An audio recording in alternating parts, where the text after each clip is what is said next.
Just hours after Canada, U.S. Trade Minister Dominic LeBlanc met with his U.S. counterpart in Washington, the Americans announced a new set of sweeping tariffs that are set to impact Canada, one of 60 countries the States is going after again. Our Mackenzie Gray joins us now from Ottawa to break down last night's announcement. So, Mac, take us through the new U.S. tariff proposal and what it would apply to here in Canada. It was about 5 or 6 hours after the meeting that Dominic LeBlanc had with U.S. Trade Representative Jamieson Greer. That's the guy who's in charge of the CUSMA renegotiations and all of really Donald Trump's trade policy. Of course, Trump makes a lot of the final decisions on these things, but Greer acts a lot of these things out. This had been an investigation that had been going on for a while into countries and what they do to make sure that forced labor products are not bought or sold into their countries. There were different kind of classifications. Canada was in a group that said that they had provisions to deal with forced labor, but were not effectively implementing them. Of course, that is related to the current USMCA, as Donald Trump likes to call it, the Canada-US-Mexico Free Trade Agreement, where there are provisions about forced labor. Because of that, the U.S. Trade Representative is proposing that there be a 10% tariff on Canada, but there are some key exceptions when you read into things a little bit deeper. First, it does not apply to CUSMA goods. That's about 85% of the goods that Canada sells to the U.S., so already that's a big swath of goods that could potentially be affected. It also does not apply to tariffs that are under the 232 section. For those who are not reading the trade documents like we are here, that's mainly the tariffs associated with steel and aluminum and other metals. Those go up to 50% on some things, so an additional 10% on that would have been very punitive on top of an already difficult situation when you talk to the steel, aluminum, and other metals manufacturers. So what does it apply to? It's tough to say because it is a proposal at this point in time. These things can always change, but in a basic reading of it, it looks like it potentially could apply to things like softwood lumber that already has a number of countervailing duties and additional tariffs on it that are in the 50% ballpark, so that could move up to potentially 60% on softwood lumber. There's a number of other things like furniture, cars that are wholly made in Canada or predominantly made in Canada are impacted as well too. That deals with a lot of heavy machinery right now that has 25% tariffs on it. And of course, there are goods that are not compliant under CUSMA. That has a 10% global tariff on it right now. This seemingly would have another 10% on top of it to get to 20%. We'll have to see how these things play out. This investigation, though, was largely viewed as a way for Donald Trump to get around the Supreme Court ruling that struck down a bunch of his tariffs before.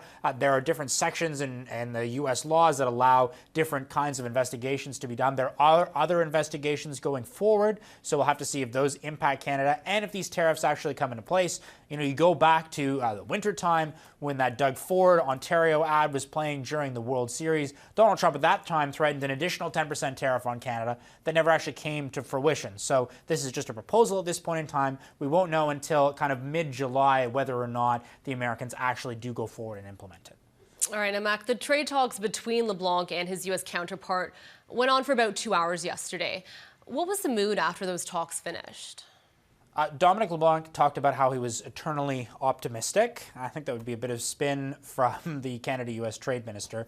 What he did give concrete information on, and it wasn't very much in his press conference, he was dodging a lot of the questions by our colleagues who were asking, was that Canada did bring proposals to the table to deal with some of the long-standing issues that the Americans have. He was very coy and not wanting to say what those issues were, but you know, we've been hearing about them from folks like U.S. Ambassador to Canada Pete Hoekstra and from Trump for a long period of time. Supply management is a big concern. There's issues, of course, around the provinces taking alcohol outside of provincial liquor stores off the shelves from there. Things like the Online News Act and other things that impact U.S. tech companies are concerns that the Americans have. They have outlined what a bunch of those issues are for a long period of time. All right, Mackie, the CUSMA deadline is looming. The Conservatives have been critical of the Carney government for not having started formal talks with the Americans just yet. While the Mexicans, they've already hosted a round of talks. Prime Minister Mark Carney, what's his response to all this? Yeah, let's start with that deadline. That's on July 1st. We should point out that Jamieson Greer, the USTR, the Mexicans and the Canadians, including the Prime Minister, have all said, you know, we're not going to meet that July 1st deadline. So there doesn't seem to be that level of urgency deadlines that Donald Trump has used as a tactic before in trade negotiations to try and force the hands of other people to get things done. The line we heard from the Prime Minister was saying, look, if you look at the complaints that the Americans have about Canada and the complaints that the Americans have about Mexico, numbers that the Prime Minister cited yesterday that we don't have visibility on, was that the Americans have 30 issues with Canada and 60 issues with Mexico. So there's a lot more to deal with the Mexicans than there is with us. And, you can only talk to one group at a time is basically how the Americans are trying to pin these negotiations, so they're not that concerned about it.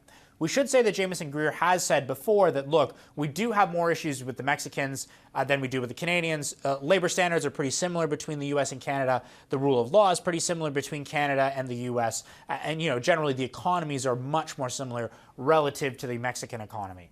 In terms of how well those talks are going with the Mexicans, we should point out that one of the big sticking points between Mexico and the U.S. right now is the potential extradition of the governor of the Sinaloa state. Of course, there's one of the cartels there. The American government is alleging that the governor is involved in the cartels. That has led President Claudia Sheinbaum, who is an ally of that governor, to be very forceful with Donald Trump. Some of her strongest words she's used yet. They've taken a bit of a different tack than Mark Carney took, certainly during the election, really going after Donald Trump. The Mexicans have been much more kind of playing the long game and been nicer to him. So there are a lot of issues in terms of that extradition being one of the major issues at the table right now that the Mexicans are dealing with that the Canadians aren't. But there is no doubt about it that there are not formal talks scheduled between Canada and the U.S. Dominic LeBlanc would not commit to those. And these deadlines for that July 1st thing are going to be passed. So things could lead to crunch time a lot sooner than expected once that July 1st deadline gets passed. But there's clear that there's a lot more work to get done. And there certainly isn't a lot of visibility from the Canadian government on what their proposals are and what things that they are willing to give up in these negotiations with the Americans. Thank you for the breakdown, Mac.